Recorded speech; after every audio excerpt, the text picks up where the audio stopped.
Halo teman-teman, berikut adalah pembacaan cerpen Kapten Bebek Hijau dari buku kumpulan cerpen Eka Kurniawan yang berjudul Perempuan Patah Hati yang Kembali Menemukan Cinta Melalui Mimpi.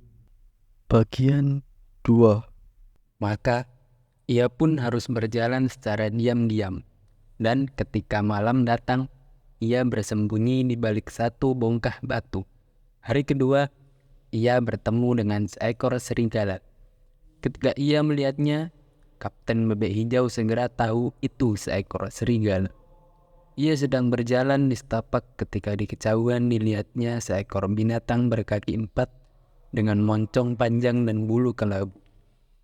Emak Bebek pernah menggambarkan, serupa itulah serigala. Kapten Bebek Hijau tak sempat bersembunyi. Serigala itu telah melihatnya. Emak Bebek sudah mengatakan bahwa sebenarnya serigala tak begitu suka memakan bebek. Mereka lebih suka makan kelinci dan kancil. Namun, jika sedang lapar, serigala bisa memakan apapun, terutama bebek kecil. Dan serigala di depannya itu tampak sekali sedang kelaparan. Serigala menggeram dan lari ke arahnya. Kapten Bebek Hijau terkejut, melompat ke gerombol bambu dan meringkuk di sana. Menggigil, serigala muncul, menggeram-geram, mengelilingi gerombol bambu. Bebek Hijau diam saja, tubuhnya makin menggigil. Ia ingin menangis. Serigala terus berkeliling mencarinya.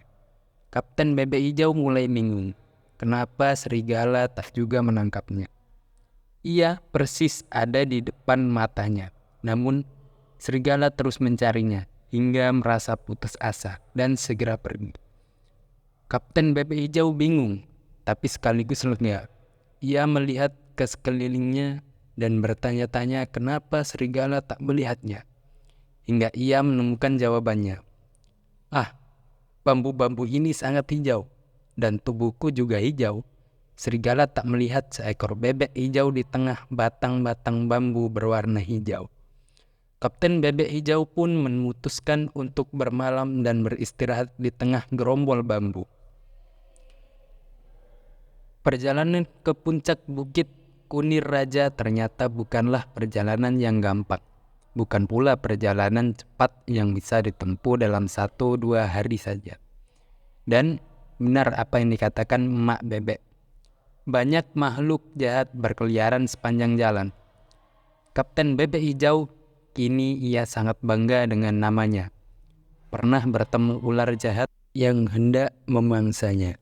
Ia sedang menyeberang sungai, berenang dan mengayuh dengan sayap mungilnya. Ketika dari arah hulu meluncur seekor ular belang, sangat jelas ular itu meluncur ke arahnya, hendak memangsanya. Kapten Bebek Hijau mempercepat kayuhan sayapnya. Hup, hup, hup. Gerakannya sangat lambat. Arus sungai yang sedikit kencang agak susah ditaklukkan Kapten Bebek Hijau. Ia mulai cemas. Hari-hariku berakhir di sini, pikirnya. Berakhir di perut seekor ular belang. Ia ingin menangis. Jangan cengeng, pikirnya. Kamu seekor kapten. Kamu Kapten Bebek Hijau. Kamu akan menjadi satu-satunya bebek yang berhasil menjelajah seorang diri naik dan turun bukit. Ia teringat kepada Emak Bebek dan saudara-saudaranya.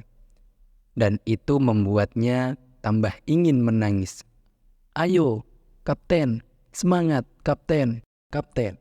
Kamu pergi ke puncak bukit bukan untuk dimangsa ular belang. Kamu pergi untuk menemukan Kunir Raja dan pulang dengan kemenangan. Saat itulah ia melihat gumpalan lumut hijau melayang-layang di permukaan air. Ia tak punya waktu untuk terus berenang ke tepian. Lagi pula, melompat ke darat tidak berarti ia terbebas dari ancaman ular belang. Ular itu sangat cepat, bisa memangsanya di air maupun di darat. Satu-satunya yang bisa ia lakukan hanyalah menyeruak ke tengah gumpalan lumut dan diam di sana. Dan itulah yang ia lakukan. Ular belang itu telah sampai di tepian lumut dan terdengar ia bergumam. Sialan, Di mana bebek kecil ini?" Ingin sekali Kapten Bebek Hijau menjawab, "Bebek itu tak ada di sini. Ia pergi ke arah hilir." Namun tentu saja ia tak mengatakannya. Itu akan terdengar sangat bodoh. Ular belang terus mencari-carinya. Sementara Kapten Bebek Hijau menggigil dengan jantung bergemuruh karena ketakutan. Ular itu sangat dekat dengannya. Ia bahkan bisa mencium aroma napasnya yang bau bangkai. "Sialan, sialan, bebek kecil itu menghilang." Kembali terdengar keluhan si ular belang. Sebelum akhirnya ia meluncur ke arah hilir bersama arus sungai. Barangkali mencari mangsa yang lebih besar dan lebih enak untuk dimakan dan lebih mudah untuk ditangkap. Untuk kali kesekian, Kapten Bebek Hijau terbebas dari mara bahaya. "Hari-hariku belum berakhir," pikirnya, dan ia tahu kenapa. Sudah agak lama, selama dalam perjalanan itu, Kapten Bebek Hijau menyadari bulunya yang hijau banyak menyelamatkan hidupnya. Ia bisa bersembunyi di gerombolan dedaunan yang hijau, di tengah belukar anak bambu, dan seperti barusan terjadi, di atas gumpalan lumut, warna hijau tubuhnya menyatu dengan warna hijau dedaunan. Dan itu membuat para pemangsa selalu tak berhasil menemukannya. Walaupun begitu, ia tetap ingin kembali menjadi bebek kuning. Ia tetap meneruskan perjalanan untuk menemukan kunir raja. Ia menginginkan warna bulunya yang sejati. Begitulah setelah berhari-hari, Kapten Bebek Hijau akhirnya tiba di puncak bukit. Di sana ada hamparan padang rumput yang luas, dengan rumput yang hijau beriak. Di sana sini dengan mudah ia menemukan pohon kunir raja. Tanpa menunggu lebih lama, ia mencerabut satu pohon dan memakan ubinya. Dan benar apa yang dikatakan emak bebek. Hanya dalam waktu singkat warna bulunya berubah. Si hijau yang buruk itu perlahan-lahan luntur, seperti lumpur basah, dan warna kuning cemerlangnya muncul.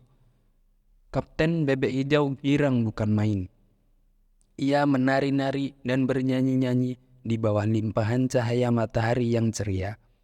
"Oh, bukan, aku bukan lagi Kapten Bebek Hijau. Aku Kapten Bebek Kuning yang telah menaklukkan bukit dan akan pulang dengan kemenangan. Aku Kapten Bebek Kuning. Aku Kapten Bebek Kuning."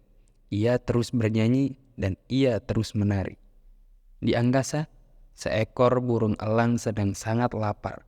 Sudah 2 hari ia belum makan. Ia melihat ke bawah, mencari mangsa. Ia hanya melihat hamparan rumput hijau. Di mana-mana hijau. Ia menoleh ke kiri, padang rumput hijau. Ke kanan, padang rumput hijau. Hijau yang membosankan. "Tunggu," pikirnya. Apa itu yang berwarna kuning cemerlang? Kuning di tengah hamparan rumput hijau. Warna kuning yang bergerak-gerak riang. Seekor anak bebek. Dengan cepat burung elang menukik dan menyambar Kapten Bebek Kuning. Bebek berwarna kuning terkenal karena rasanya yang enak. "Akhirnya aku memperoleh makan siang," pikir burung elang dengan bahagia.